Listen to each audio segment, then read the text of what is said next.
Creativity in the Age of COVID with Dr. Judi Blume and Richard Skipper.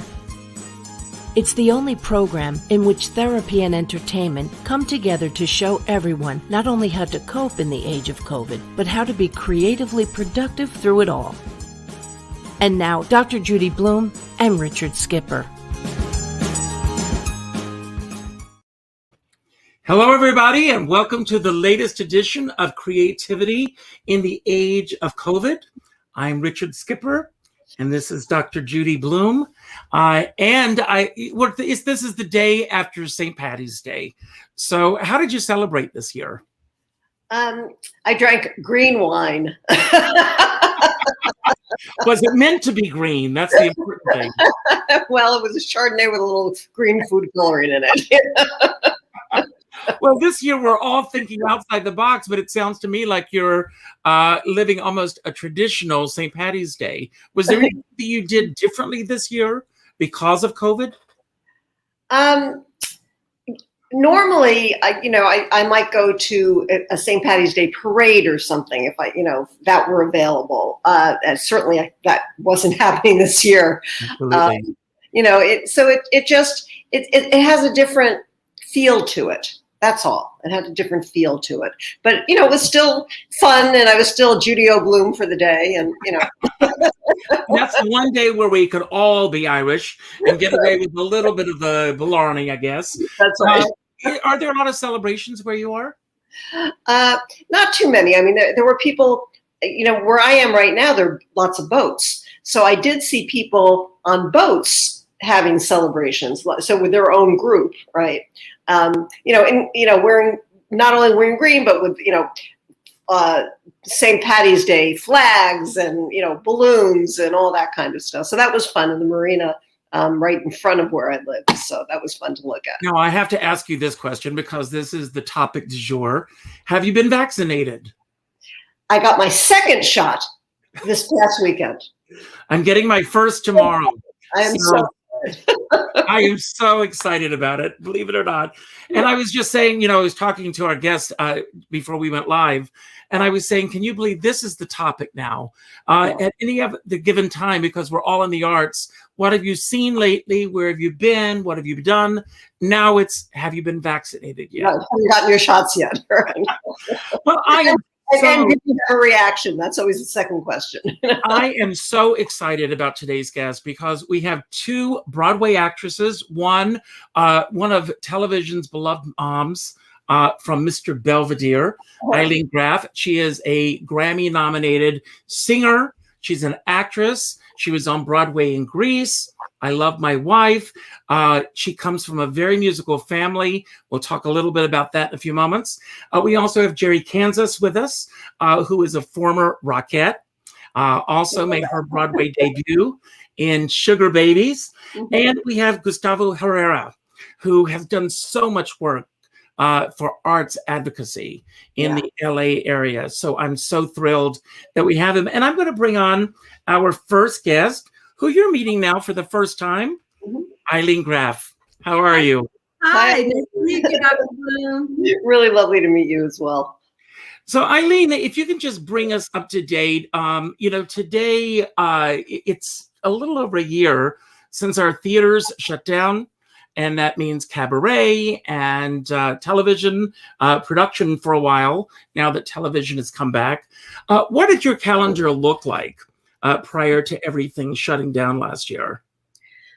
Well, I wasn't doing a show, but I live in Los Angeles. We were in New York, actually, when everything shut down. Our daughter, Nikka Graff Lanzarone, is also a musical theater performer, and she was doing a fantastic off-Broadway production of The Unsinkable Molly Brown.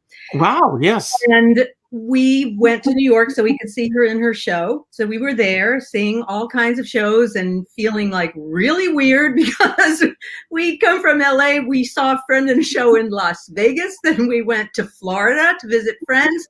Then we go to New York and we just saw everything change all around us.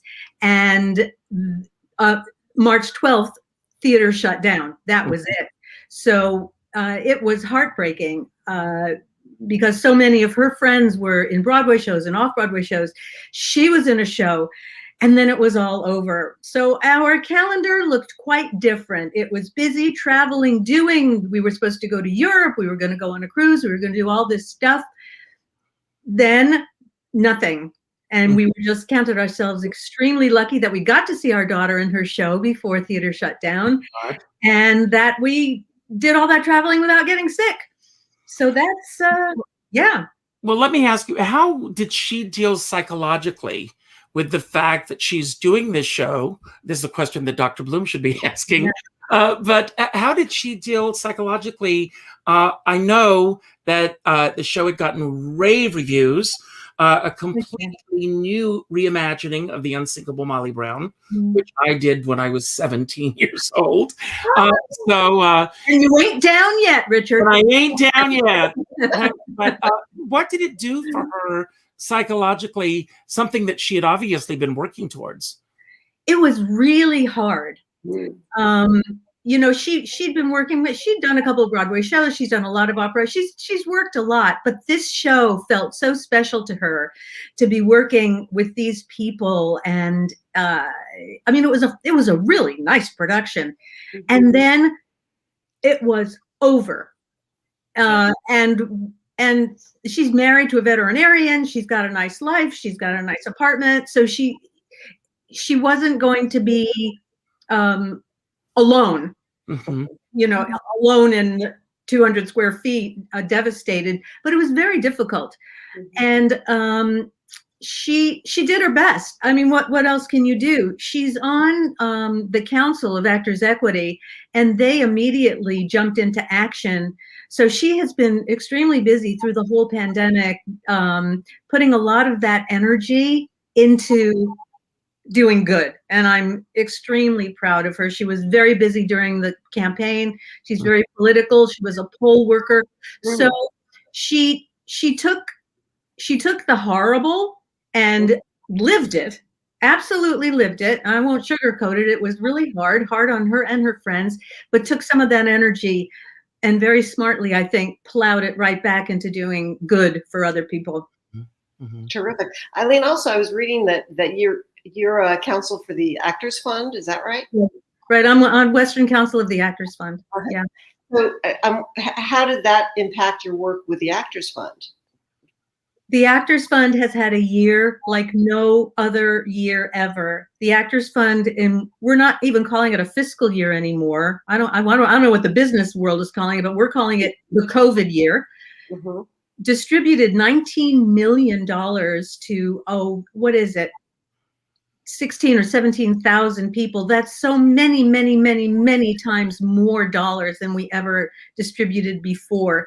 And the entire staff of the fund immediately pivoted, you know, so we say all these words now that we never said before, from whatever their specialty was into getting emergency aid out to people. And they did a brilliant job.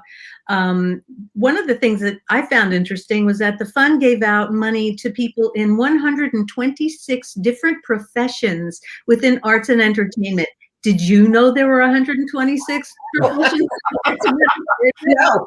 I'm glad that you said that, because I want everyone, if you're not familiar, please, if you can contribute to the Actors Fund, do so, because it's not just the actors that are on stage that are benefiting from this. No, it's 126 different professions.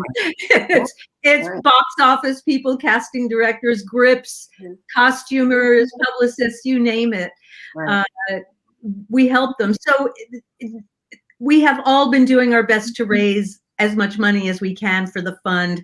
I've produced a couple of concerts. We produced a Mr. Belvedere reunion that was a fundraiser for the Actors Fund. And it's just been a lot of awareness, constantly posting and constantly supporting the people who have discovered the fund at this point. And it's been hard, but it's been great. Yeah. And I want to give a shout out to Seth Rudetsky and Stars in the House for the work that he has done. He truly is a leader, and he jumped right in there from the very beginning. So kudos to him. He's almost $800,000. I know. Stars in the House. $800,000. Well, That's astonishing, just out of the goodness of their hearts. It's overwhelming, the response that people have had. And finally understanding that, you know what I think part of it is, like, because I think about this a lot. We've all been home so much and we've all been watching stuff. I mean, I never watched so much TV in my life. And people all of a sudden realize, oh, there are people that put on all of this product for us. And if we don't have this product, what are we going to do? Play cards, real cards? So there's been a lot of support from people that have never given a penny to the Actors Fund, just in recognition of the importance of arts in their daily life. Appreciated. Well, that's the perfect segue to our next guest. Dr. Bloom, would you like to introduce him? Yeah, Gustavo is one of the most important people in the art world in Los Angeles. And I think that, that's really key here. And Gustavo, why don't you tell us about exactly, what you're doing and how this is impacting not just the theatrical world, but all of the arts. Yeah. And Judi, you are too kind. It's so great to be here with you all. Just want to share a little bit about Arts for LA. And that's the organization that I represent. I'm the executive director of Arts for LA. I've been in this seat for a little over a couple of years now, since December of 2018. And Arts for LA is really the regional arts and culture advocacy organization. So we are full-time thinking about how can we be an advocate for artists, for arts workers, and for arts and culture organizations all across the region. And Ilene, I just want to just a huge shout out to the Actors Fund, to SAG-AFTRA, to Actors Equity, who, as you shared, have been just incredible supporters for artists and for the community at large in this moment. Our job, Judi, is really to try and really support the organization or the field and artists, arts workers through direct advocacy. So we are connecting with all of our local city council members, all of our local supervisors, state and federal, and just ensuring that we're serving as a voice. And COVID has been absolutely devastating for the sector. I think it's the only word that I can that really pinpoints what's been happening. Just a couple of weeks ago, the Otis College, through Beacon Economics, Otis commissions Beacon Economics every single year to research the creative sector. And they shared that the creative economy lost about 13.3% of jobs across the state of California. When you look at Los Angeles, that job loss was 24%. Sure. One in five people who are creative workers here in the region lost their job. And so and those numbers are between February and December of 2022. And so our job as an organization has been, how do we ensure that there's relief and recovery funds, in addition to what Ilene shared, the great work of Actors Fund with $19 million. There have been other funds that have come up in this moment. Or there was a fund that was created by the Getty Foundation, focused on visual arts. This was back in April. It was $10 million. There was monies from the CARES Act, which was the federal relief funds that went to the county and directly to small and mid-sized organizations. There was about 12 million that went to Los Angeles. And that was through all the advocacy of the community. And most recently, there were about 12 foundations, both local foundations and national foundations, who pulled together $38.5 million for the community, for organizations to be able to apply and get some relief and recovery funds. All of this, these are some of the silver linings, because there have been some unprecedented public-private partnerships in this moment. But as we all know on this call, it's the need is so much greater. So we need to continue to advocate. And hopefully some of that stimulus money coming into Los Angeles will also go to the creative community. We've got a call to action or an action alert loaded up right now, and I can share it after this show. But it's directed at City Council and the mayor at this moment, because we just learned yesterday that San Francisco has already, they announced $24 million have been allocated of additional sort of relief and support for their city. And what we're saying at this moment is, what is the creative capital of the world, Los Angeles, going to do at this moment? We need to do something. Yeah. And another thing, just to jump in for a second, is when we have all been vaccinated and when all of our unions and all of our creative partners say, okay, it's okay to go back to work, it's going to take years to recover. This is not going to happen overnight. Exactly. We're estimating, between what is it? You know better than I, Gustavo, like between 3 and 5 years for the individual artist, if they can get back to work, because in my business, the older you are, the harder it is to work.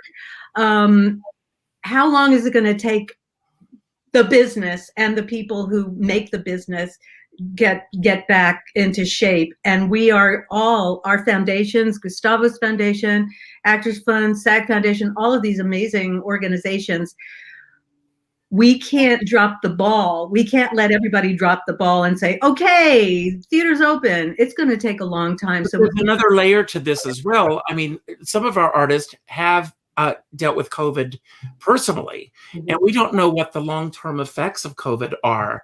Are they going to be able to sustain themselves, to do 8 shows a week, and all of the things that up to now some of us have taken for granted? It's going to be a whole different world. I want to bring on our next guest, and then we'll keep this conversation going. This is Jeri Kansas, former Rockette, Broadway actress, singer. We met this past year through Dancers Over 40, who also do a lot of work. Jeri won the Legacy Award, so I'm thrilled that you're here. I want to ask you, Jeri, jumping into this conversation, what did your calendar look like prior to everything shutting down? And what were your first thoughts and responses to hearing about COVID? Right.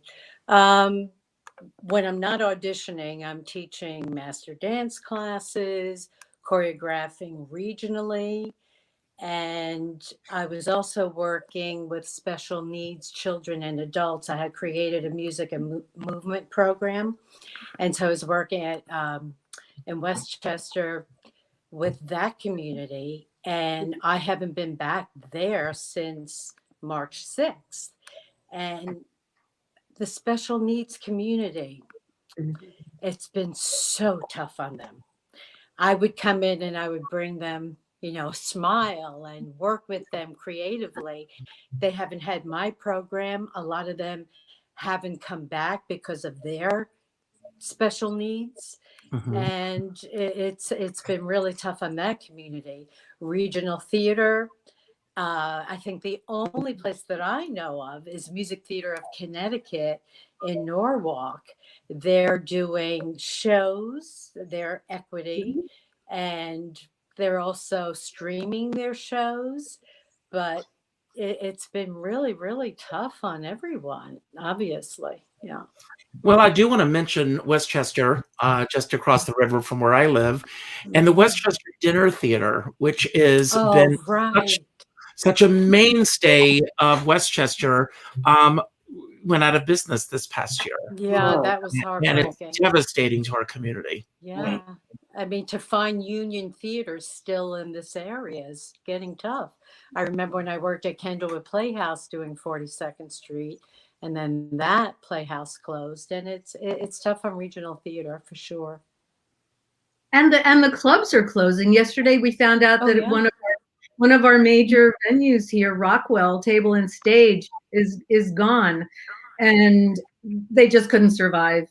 Oh, And that's right. one more place that people can't go sing, and we're still fighting to save Catalina, which is one of the major jazz rooms in the country. Mm-hmm. So, and our fingers crossed that they can survive. But you're right about the theaters. Yeah. Well, one of my biggest concerns, and you can all weigh in on this, I am very concerned about the clubs opening again too soon.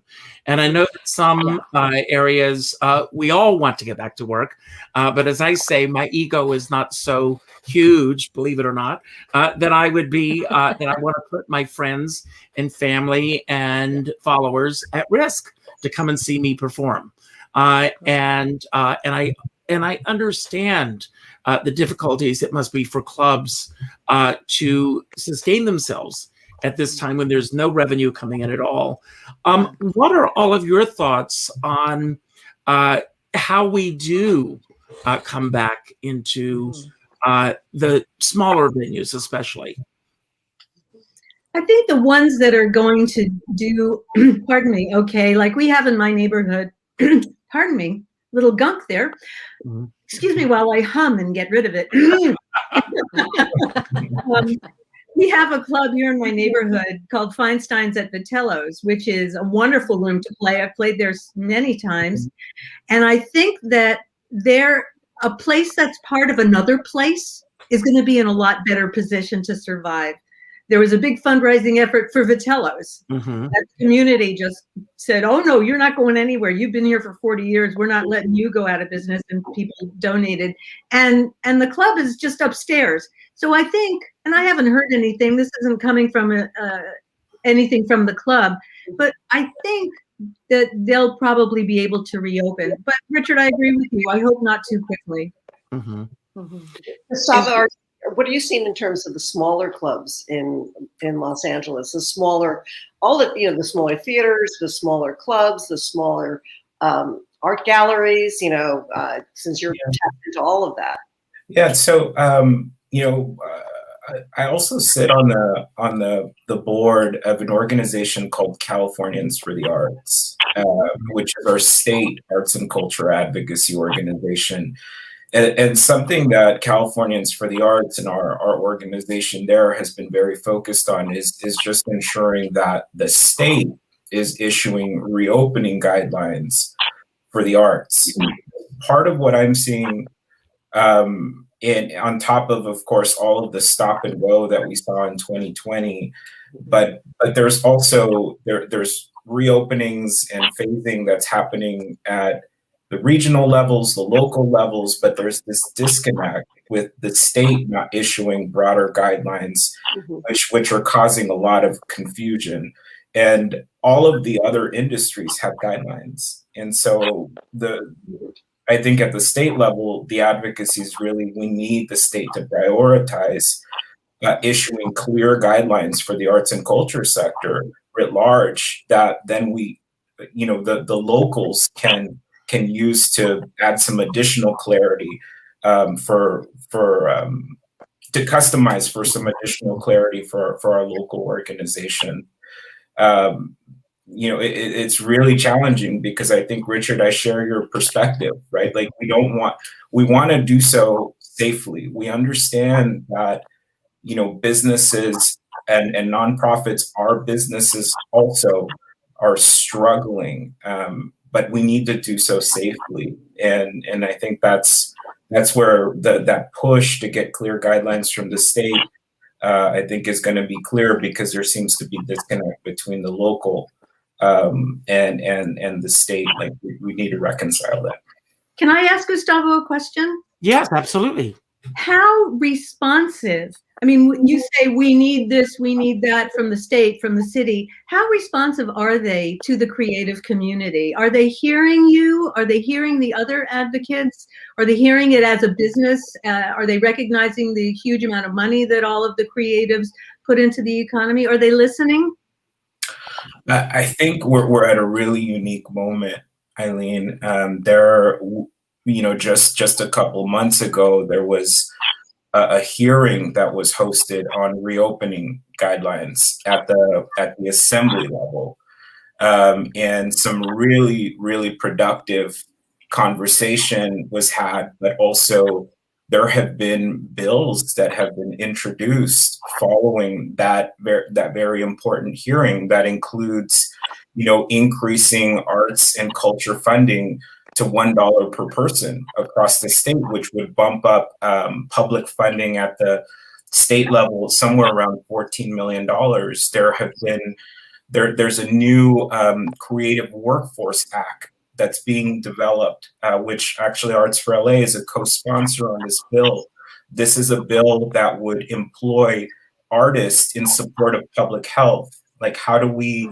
The governor included $15 million in the budget, 5 to use in this calendar year, 10 to use in the second year, and so there are it feels like it's a moment where if we as a community can get real loud and organize and ensure that we're elevating the voices of all of the creatives, of all of the artists, this is a moment. I'm seeing an arts worker movement that feels so strong, and I think that's really exciting. We're as an organization trying to push for living wage at this moment. Mm-hmm. Like, why don't we pay our artists living wages? So that's a very good moment. Good question. Thank you. Well, one of the other issues right now, and I think that it has to, none of us know what tomorrow holds right now. And when we all think that we've made several steps forward, something pulls us back. And are you okay? Speaking of which, but, I bounce. We're all getting vaccinated. We're all moving forward in this. But, 3 of us here, I can speak for, are members of Actors Equity. And some of these guidelines for reopening the theater, I think are almost prohibitive in terms of being allowing our theaters to come back. Like this idea that everybody has their own personal driver. I don't know if you're hearing about that. Yes. I mean, and Jeri, way too expensive. I can't even imagine, what we're going to do with the musicians in the pits and the number of people backstage. We're all in this business. We know what goes on stage, but very few people are aware of the entire villages that are backstage. Oh, right. I saw something on Facebook about everybody having to have a driver. I'll have to ask my daughter about that, because that sometimes stories get spun. That's true. Yeah. Sometimes it can be, well, we don't want, 10 people in an SUV on top of each other going from housing to the theater can get spun into everybody has to have their own driver. And that's true. Right. I'll have to ask my kid about this. What I will say is that, and I read a lot of stuff that really puts equity down and makes the people feel like there are a bunch of people that don't know anything and they're sitting around and they're just blah, blah, blah. I can only speak from experience in talking to my child, who says we work so hard. There's so much detail that we can't explain every single detail to every single person, and it gets frustrating. And of course, what somebody thinks is safe, somebody thinks is deadly. So trying to thread that needle and walk the line until everybody's happy, I think is going to be really hard. Well, one of the issues that we have here in New York is, these buildings are very old buildings. And in terms of trying to get all the protocols in place, I can't see, number one, how that's going to happen. Mm-hmm. I know I have this vision in my head. I know how difficult it is to get someone to turn a cell phone off. The theater. Oh yeah. I can only imagine that announcement being made at the top of a show. Please do not remove your mask, and then somebody removes their mask in a show, and you've got a fight in the aisle. So there's so many layers that we are dealing Well, with. don't you think our union, I mean, hopefully they will figure it out. Will we all have to be vaccinated in order to be a part of the cast? Do we have to show that card? But it's not mandatory. So how do you know, Yeah, basically, we're it's not forced to easy. take the vaccine. So how do Right. you deal with that? You know? Yeah, these are huge issues. They're Yeah. gigantic issues, and I think patience on every. We've tried so hard to be patient for the past year, so asking people to be even more patient it's so hard, and I really understand. But you're right, it's gonna be a while before all of it gets hammered out. Yeah. And think of art galleries, right? Who's going to go to an true. art gallery opening right now, right? You get all the people showing up for an art gallery opening. And are the art galleries going to say you have to have had your COVID shot to come in and look at the art? Right. No, there's so many layers to this. Yeah. So many layers, and I think I also want to go back to something that Richard said around just all of us having an understanding of sort of the ecosphere that makes up a production or an organization, an arts and culture institution. I think it's really, really important that we elevate the voices of everybody that's in that ecosphere. From the janitor, I think that's a part of that team, to just the whole spectrum of everybody that's involved in a production. I think this is really an integral and important moment for us to message that all of these folks who work so hard are working families, and everybody is the arts and culture are what enable these households to function and so forth, because it's so easy for us. Judi, one of the points you made, we often talk about just the economic output of arts and culture, that the transactional component of it, right? Like 1 in 7 jobs here in Los Angeles. But it's a whole community that's enabling this. How do we prioritize that in the way that we advocate, and also really push not just the transactional piece of it? And I have to nod to Danielle Brazell with the LA City Department of Cultural Affairs, who makes this point often, not just the transactional piece of the arts, but the transformational aspect of the arts. Yeah. Those two things need to really come in tandem. And I have a question for you, Gustavo. What is the biggest obstacle that you are facing right now in terms of the advocacy work that you're doing and moving forward through a pandemic like what we're going through right now? The obstacles, there are many. Sure, there are. There are so many. I think the need is so great, and not just coming from the arts and culture advocacy, but every advocacy community at this moment is very loud. And they're the advocates for the homelessness communities, the advocates for student. I mean, it's just every single lens. And so I think, but part of what we're really trying to lean into, Richard, is at the end of the day, we're in touch with our local creative community. And what we're hearing is there's a lot of challenges around basic needs.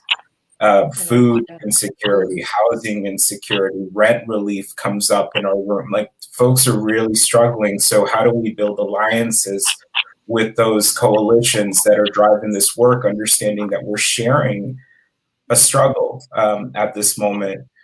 So I feel like that it's a challenge, but it's also an opportunity to build the advocacy at this time. But I just want to add one other thing, and it's that from a mental health lens, we're hearing students in particular who are struggling with isolation, students who are struggling with just not feeling the engagement of the digital education experience. And then when we surveyed artists, or at the state level, actually, Californians for the Arts surveyed artists, one of the top 5 needs that came up for artists, and this was 1,000 artists who were surveyed, in the top 5 was mental health support. Mhm.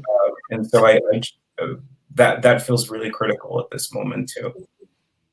Yeah, I would definitely second that.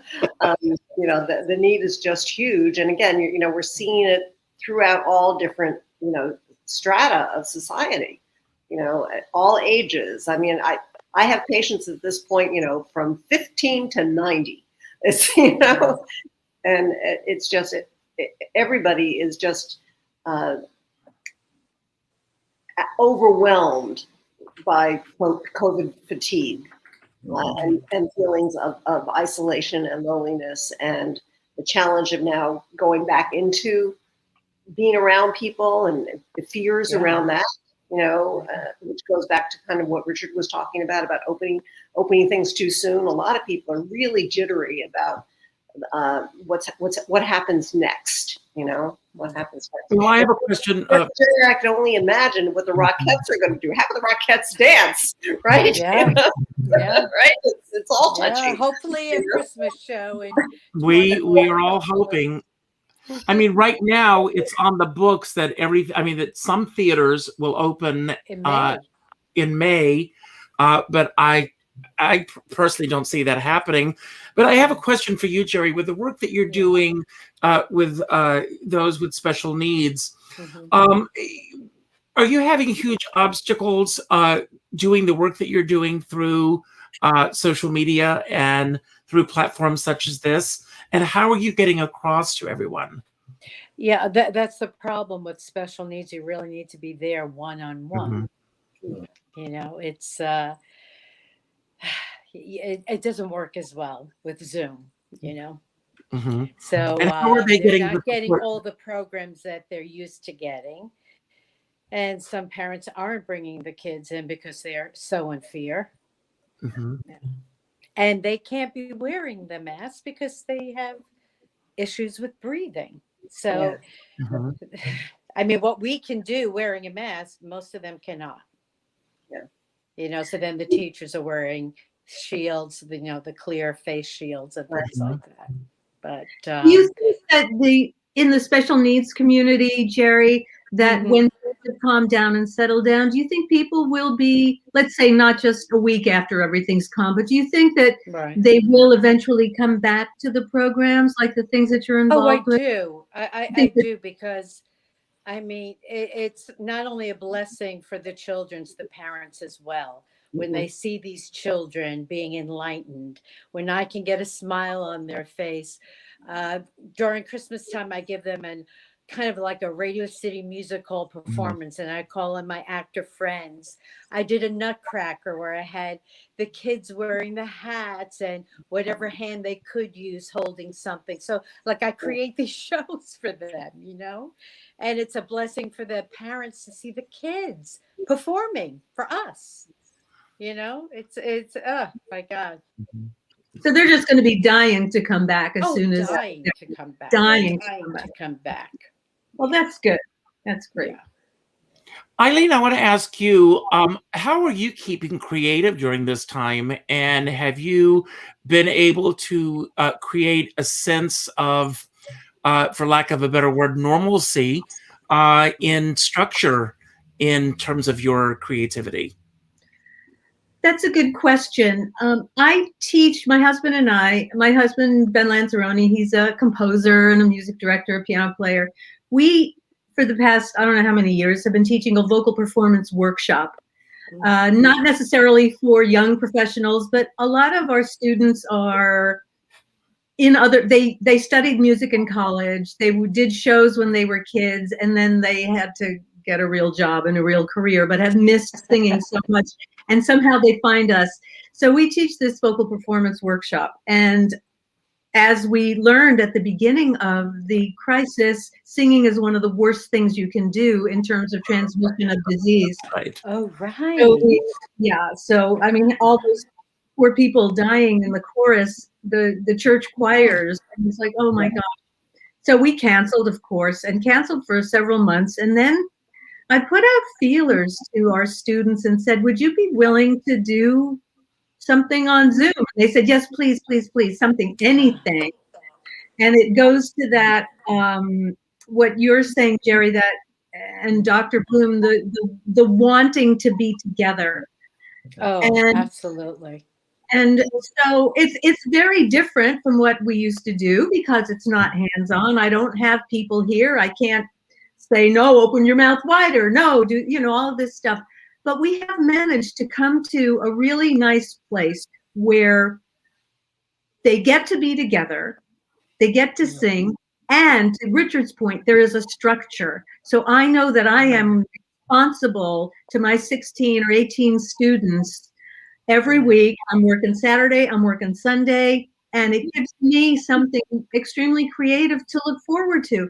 And we did a Zoom concert over the holiday, which was great. Usually we do our showcases either in my house or in a club, but this way people who have family all across the country, they were able to tune in on Zoom. Fabulous. And be a part of it. And we've got our spring concert coming up, and it's been good for them in terms of continuing their creative journey as singers, and it's been great for me to not fritter my life away uncreatively.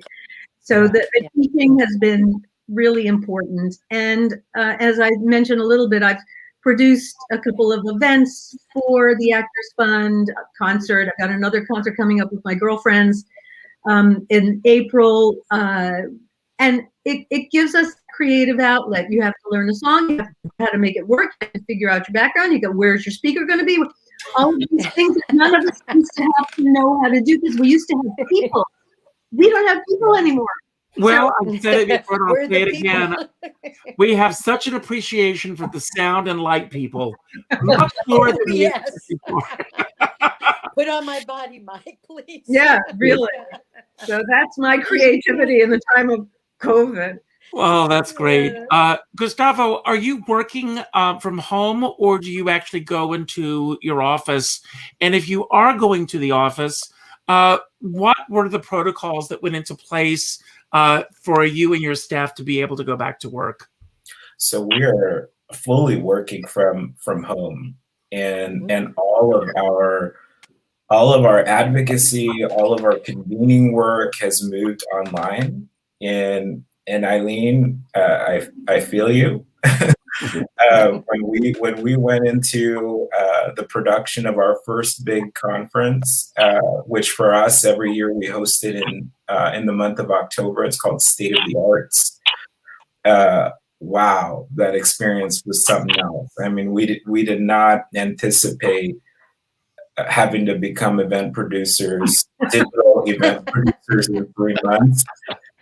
We were about a month and a half out, and we're like, should we bring professionals in for this? Yeah, we should have brought them in a long time ago. Yeah. Call me next time. I'll tell you what you need. I'm going to have you on speed dial. I think it's been that kind of year. I think it's just how do we translate everything that we do into this digital format? How do we build a sense of community through this format? I'll tell you though, just a month ago, we had a community meeting, and it was a powerful, powerful community meeting. You could feel the energy through the room, and we're in a digital room. So it's been real interesting. Well, I have to say, go ahead. I'm sorry. No, go ahead. Okay. As an actor, I have found this whole past year, every Monday night for 3 hours, my acting community, and I'm on a film and TV class with other actors and Anthony Robert Grasso, and those 13 actors every Monday night from 6:30 to 10 has kept me sane because I have a community, you know, and we're working on monologues, we're working on scenes, so you're still being creative and feeling that. So that Zoom class has been my sanity. That's great. Gustavo, I want to ask you, going along with what we were talking about, when we are able to get back and go back to work outside of our homes, how much work do you think will continue to happen from home bases as opposed to going back to your office space? Yeah. It's a really interesting question. I don't know the answer to that, but I can tell you that you know, we have seen a lot of work transition fairly seamlessly to the digital format. I've read a lot about how, I guess, what are called more knowledge-based workers, or knowledge workers, I think is the reference. There's strong indicators in the current research that say, you know, it might stay that way. Folks might just continue to work digitally, and folks are kind of taking advantage of that flexibility as well. You're seeing folks move here in California. There's a lot of rhetoric around the Cal exodus and people leaving the state. A lot of the data actually indicates people aren't necessarily leaving the state. Some are, but you know, not at the way it's being sort of promoted. But people are leaving counties. They're moving from outside LA County to, you know, the Inland Empire and to more affordable, I think, regions. And a lot of folks who are able to do that, the research indicates, are because they're able to transfer that work. You know, it can continue to be digital form. And so I think that's a really great question, Richard. I have no idea the answer, but it's, yeah. Well, certainly, you know, writers no longer need the writer's room to be a room, you know? Right. Like and it really, in some ways, that's very freeing, because it does mean that you can be where you want to be. Where you want to be, yeah. You know, and still be able to work. So I know real estate in Connecticut has just been going through the roof. All the people from New York coming here. I mean, a house goes up on the market, it's gone in the day. That's right. It's amazing. Here in Rockland County as well. It's amazing. Yeah. So Dr. Bloom, you, I assume, are now seeing all of your clients on Zoom. Was that a fairly seamless transition for you? yeah, it was something not Zoom per se. I was, you know, but I am seeing them on Zoom. But I'm saying prior to this, prior to COVID, I started to transition some patients to remote sessions because Los Angeles is so spread out that for busy people, commuting to see me was a real problem, right? You know, so they really preferred doing remote work. So especially, you know, busy executives and, you know, people like that. So it was, so I'd already actually started to do that. And most people, sorry about that. Most people, very important. Most people actually have been able to transition pretty seamlessly. They get used to, first of all, they're now used to Zoom. So I think that helps. But aside from that, even initially, it really does start to feel like you're in the room with me. We've gotten used to it. We've gotten used to it. And you know, I mean, the only thing that's missing for me is some of the body language that, you know, is important in therapy. What's interesting, though, on the other side is I get to see where people live. You know? One of the things, watching the news now is a whole new experience. Exactly. But, you know, so that's got its own benefits. You know, I can see concretely what their setup is like, you know. So if somebody's in a small, you know, apartment, you know, where their bed's right behind them because this is the only room that they have, right?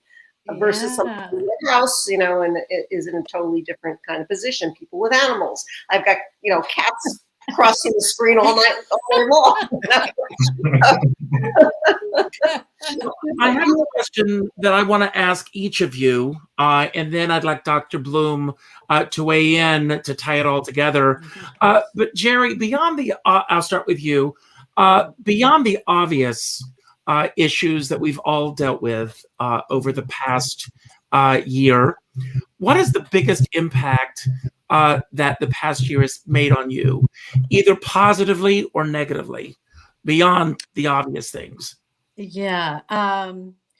Positively, I rescued a dog and she rescued me this year. Great. No, I think actually just stopping has been a benefit. Mhm. You know, taking the time, we're always rushing, we're always busy, and to just actually stop and take care of yourself was huge, you know. And January I became a grandmother. Oh, congratulations. So for first time, so because I'm not working, I can be with her more often. So I think, you know, performers, we're resilient because we have to be. We're in and out of work all the time. So it was just like another long hiatus, you know? And Ilene? I think the good that came out of it was it's kind of similar in a way to what Jeri said. I also don't work nearly as much as I used to, and when I do have a concert or something coming up, all my prep is home. Almost all my work is home until you go out to the venue to actually do the work. Do it. And I gave myself permission to not feel bad that I wasn't out and about more, because Right. I know so many people who are such hustlers, and there's even at this age, I mean, I'm in my 70s, that are still hustling and still Fabulous. thank you, that they're still got that crazy ambition, and I have it all around me. And I said to myself, you don't have to be so worried about having an audition this week or not having an audition. Just sit home, sit on your little couch and read as many books as you want, and don't feel bad about it. And that's been a gift to myself. The bad part is not being able to see my daughter in over a year. Wow. That's painful. You know, it's like a physical pain. And as soon as she gets her 2 shots in her 2 weeks waiting period, we're going to start looking at flights. Good for you. Good for you. And Gustavo? I think the good has really been, you know, the self-care stuff in 2020 for me has been so important. The morning meditations, that sort of thing has been the only thing that I feel has kept me sane, semi-sane throughout this time. But I think one of the really amazing things has been just to see how powerful our community is. You know, I think that our community is incredibly powerful, and as I think Ilene mentioned, you know, we're all interacting with the arts, you know, in a huge way. It's been a huge part of, I think, what connects us all during this moment of disconnection. And so my hope is that we can translate that. We can translate that into public investment, into truly valuing the arts the way that other countries do. Right. So some silver linings. Great. I just want to say one other tiny thing is that I also feel so lucky to have a partner that I do. My husband and I have been married. I keep forgetting if it's 42 or 43 years. And he laughs. How could you not know that? But we get along really well. And I think that just having that, he's probably in the other room going, I can't believe she just hello. He's used to me. But having that partner that you get along with, that you can hang out with and stare at and do nothing and have it be okay has been precious. Amen. Great. Dr. Bloom, do you want to weigh in on everything that's been said Well, here? you know, I think what everyone's saying, self-care is so important. It's something that I work with all my patients on all the time. And hopefully people are going to hold on to that and continue that even when we start getting back into the rat race, you know? So that's my hope. That's my hope. I personally feel really blessed, and the good and the bad is I have a lot of patience, right? Well, I want to thank all of you for being here. Ilene, Gustavo, Jeri, thanks for the gifts that each of you give to the world. Of course, Dr. Bloom, and that you will continue to give. We'll just find new ways of giving those gifts out there. I want to thank everybody for tuning in today. If you enjoyed today's show, and I hope you did, please, please, please leave a comment on the platform that you're either seeing or hearing this on, because that increases the visibility of this particular show so that more and more people will see it. And Ilene and Jeri and Gustavo, after this show, you'll be able to share this, and we'll continue to get this message across to everyone. I also end every show by telling everyone to go out and do something nice for somebody else without expecting anything in return. Go to your Facebook friends list and go to the 9th name that pops up and reach out to that person with a phone call. Not an email, not a text message, not a private message, a phone call. And let them know what they mean to you. As my dear friend David Friedman says, we're all in this together, but we're not in the same boat. And you never know what someone else is going through right now. Now, each of you, I'm going to give a chance to have a final word. You can expound upon anything that we spoke about today. You can bring up anything that we didn't talk about that you wish we had, or just any message that you want to impart to everyone right now. And I'll start with you, Ilene. I knew you were going to say that. I'm not really good at being profound. So what I'll say is thank you, Richard and Dr. Bloom, for having us on. I thought this was a really good conversation. I learned a lot today. And I hope that the people that watch your show will have learned a bit about the Actors Fund. And for more information, please go to actorsfund.org. We have a fantastic project coming up in Hollywood. We are building 151 units of affordable housing and a performing arts building and performance space. There's going to be an art gallery. We are working very closely with the other arts organizations in town. So Gustavo, you may get a call. You might even know about it by now. So it's a very exciting project. We have a terrible housing crisis in LA, and this is just a small step for those of us who are in the arts. So again, actorsfund.org, check it out. Gustavo? It's a monumental project, what Ilene just described, and I know it's 10 years in the works, and so congratulations. I think the advocacy continues. I know it's exhausting, but the advocacy continues. And so please, when you get those letters from all of the folks, the Actors Equity, SAG-AFTRA, Arts for LA, Americans for the Arts, California, when you respond, it makes a big difference. We don't just share this stuff.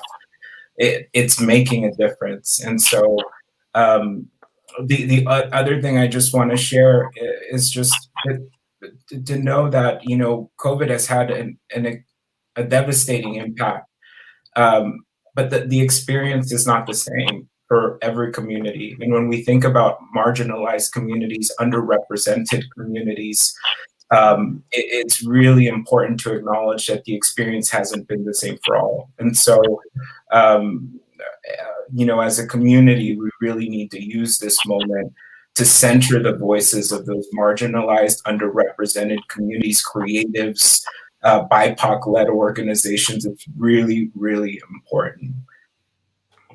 Thank you. Thank you. Jeri? Yeah, I just wanted to thank you, Richard and Dr. Bloom, for having us here today, and a place where people can come and listen and not feel alone. And like you said, Dr. Bloom, continue with that self-care. It's so important because we don't always put ourselves front. And also to be spreading that kindness is so important. You never know what everyone else might be going through at that time. Yeah. Right. Now, Dr. Bloom, before you speak, I want to let everyone know that Dr. Bloom and I will be back on April Fool's Day. And Please tune in because it's going to be quite an interesting show. That's all I'm going to tell you right now. A lot of fools will be joining. Dr. Bloom. And the fact that we'll be back, that's not an April Fool's joke. So,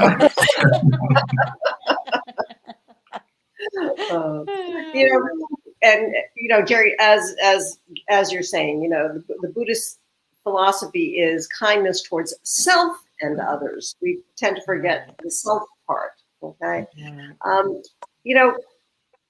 the end is in sight.